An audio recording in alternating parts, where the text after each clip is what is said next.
Good morning to you, and welcome back to today's JRPG Weekly Update. I am SuperDerek, and guys, Atlus wants you to beg for it.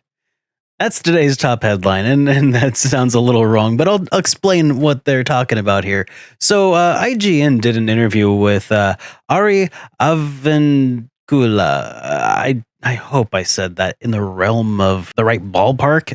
I have no idea. Anyways, that's Atlus's communications manager. I'll just call him Ari from now on. Now, they asked to Ari if fans should give up hope on Persona 5 making it over to the Nintendo Switch, to which she responded, "I am a strong believer in never give up on hope," and going on to say, "It is important to always voice your opinion and to keep telling us what you want." Now, I know that this is something that fans want because they've been telling me that for the last 3 years or so, and I'm one of them. I want it, along with, of course, Shin Megami Tensei 5. Atlus, where is it? The pessimist in me thinks that, hey, maybe, here's the pessimist voice, maybe they're trying to drum up some buzz about Persona 5 Royal before it comes out by making people post on Twitter about it. But the optimist in me really does hope that this is legit and that they just want to gauge interest. And if that's the case, I hope they start listening because, like I said, we've been asking for this for 3 years now. So, just hope they're listening this time. Also, we got some new game announcements and some port announcements that I'd like to talk about today, including an indie-developed 16-bit RPG, Japanese-style RPG that is called Ara Fell, which is getting an enhanced edition release to all consoles on March 26th of this year.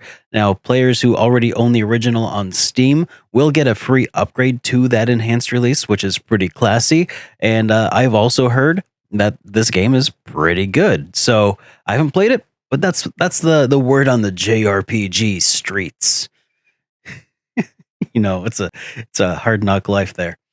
Also, Nipponichi Software of America has revealed that Little Town Hero on PlayStation 4 is getting a physical release here in the West alongside a Switch physical release. And when they release this, it's going to include an easy mode.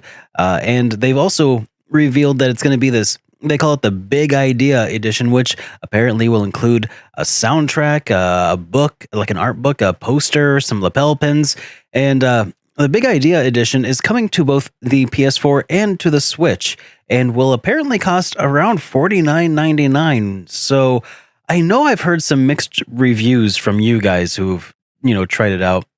Mixed reviews. But I think at $50 for an enhanced edition special release, I think that the price is right, especially for Switch. Speaking of console taxes, Kingdom Hearts 1.5 and 2.5 and 2.8 collections are coming to the Xbox One, and it's about freaking time. Unfortunately, though, for you guys who have the Xbox One, you're getting hosed because of that console tax. Kingdom Hearts 1 and 2, 1.5 and 2.5 HD remixes are going to cost you $50, the combined release of 1.5, 2.5. And then they're also going to charge you for the 2.8 Final Chapter Prologue. They're going to charge you $60 for that one. And that seems like a really bad way to do things. I don't know if Square Enix knows this or not, but Square Enix is releasing a package of both of those plus Kingdom Hearts 3 for $50 on PlayStation 4. I understand that this did take a little bit of additional development to port over to the Xbox One, but it's basically just a PC, guys. How much work did it actually take? Do you really need to charge twice as much, more than twice as much, almost 3 times as much if you actually do want to go buy the Kingdom Hearts 3 with it? Really? Does that warrant this sort of thing? I don't think so. Square Enix, yeah, you guys you might want to lower your expectations a little bit here.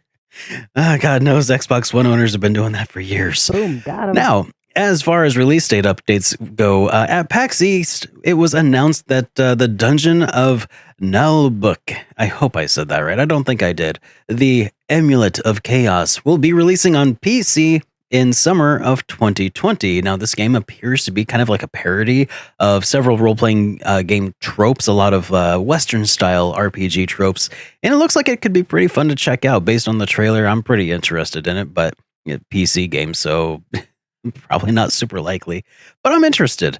And Idea Factory International have announced that Death End Request 2 will be coming to North America and Europe. That game just came out in Japan on Valentine's Day.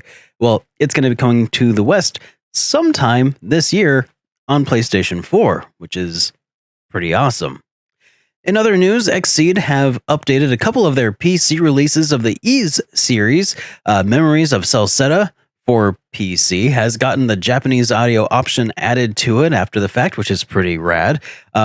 Interestingly, I guess Oath of Felghana never did get an English localization, even though the PSP had the English language. Well, now that's changed. So Oath and Felghana has English voices added to it now. And it's going to be using that track from the 2010 PSP release. Now, Memories of Celceta and Felghana are currently being discounted through until the end of Wednesday on Good Old Games and Steam. And as a matter of fact, I actually picked up Oath of Felghana because it's only $5 right now. It's actually $4.50. So, and I don't even buy PC games, so that should tell you something. Larian Studios have announced that they're going to be showing off some gameplay for Baldur's Gate 3 at PAX East on the 27th. And this is like a 90-second trailer teaser for this gameplay that they're going to show off. So it sounds like they're pretty proud of what they did if they're making a trailer for a trailer. Yo dog, I heard you like trailers. Good for them. I guess we'll see what happens on the 27th. Maybe this is going to be some groundbreaking stuff. And hey, remember that Kingdom Hearts mobile game that we were talking about that was announced and they're like, hey, guess the name. And then it turned out that it was going to be called Dark Road. Well, that's pretty cool. Apparently, they're just going to be putting that game inside of Union Cross, which is the mobile game that already exists for Kingdom Hearts. So now when you open Union Cross, it's just going to also be there. Yo, dog, I heard you like mobile games. I actually just thought about this right this moment. That's kind of clever, because what they are essentially doing is putting the games into the hands of the people who are already playing Union Cross, and yeah, they're going to get a second round of monetization from the people who are already monetizing or basically buying the microtransactions that go with their mobile games. That's actually kind of insidiously genius, because I think the hardest part of any of these things is going to be getting people to download your game. But once you've downloaded the first and then you just release an update to it that happens to have the other game, ooh. Anyways, so in case you missed getting your copy of Celeste from Limited Run Games, now you can actually order pre-order for either the Switch or the PS4, a release of the game from Japan on PlayAsia. That's only $35 instead of I think right now if you wanted to go buy the Switch version, it's like $90 on eBay. Well, you get it for $35 right now, and you can also get that by using the links in the video description down below to support the show, which would be super awesome of you. And in SuperDerek news this week, I'm actually hoping to release finally my review of Secret of Evermore, and I'm really excited. I think I got everything worked out the way I want it to, where it won't make the game look like it's been highly filtered. So I'm pretty stoked about that. And also in SuperDerek streams, I'm going to be starting up Trails in the Sky today after work. So if you're interested in that game and want to hang out, definitely do that. A link to my Twitch channel will be in the description as well.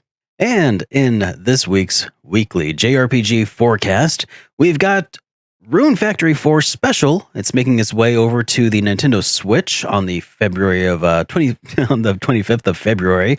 The game was originally released on the 3DS in North America in 2013, and hey, now you got it on Nintendo Switch. Hero Must Die Again is coming to Nintendo Switch and PS4 on the 26th. And then Wasteland Remastered is making its way from PC over to the Xbox One on the 25th.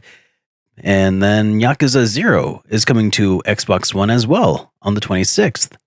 And that leaves us with just the question of the week. Now, last week, because there wasn't much in the way of news going on, I ended up deciding not to really make a JRPG weekly update.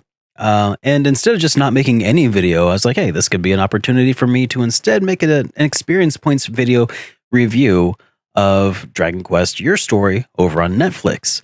Now, I think it might have been better off as a mini series or something. That probably would have been more expensive, and because it'd have to be much longer. But I'm pretty sure that would have been better. But anyways, my question to you guys is, what intellectual property from Square Enix do you think would translate best into either a movie or into a TV series? Now, I think that the simpler the story is, the better, the less that they'll end up having to cut out, and the easier it'll be to appease everybody. Maybe making a movie out of Final Fantasy 1 would be really interesting to have them do, because then they kind of have some blank slate sort of characters that they could create personalities for these characters that pretty much didn't really have much when I played through it. At least that was my memory of it. And then also, it's got an ending that doesn't need any sort of supplementation, shall we say. So, anyways, I'll pass that back to you. What do you think? What game do you think would be best translated over to a movie or to a TV series? Now, if you liked the JRPG Weekly Update, please be sure to subscribe, because we do try to do this every week as often as possible, every Monday. And if you like this one, make sure you click the like button. I appreciate that. I am SuperDerek, and this has all been news to me.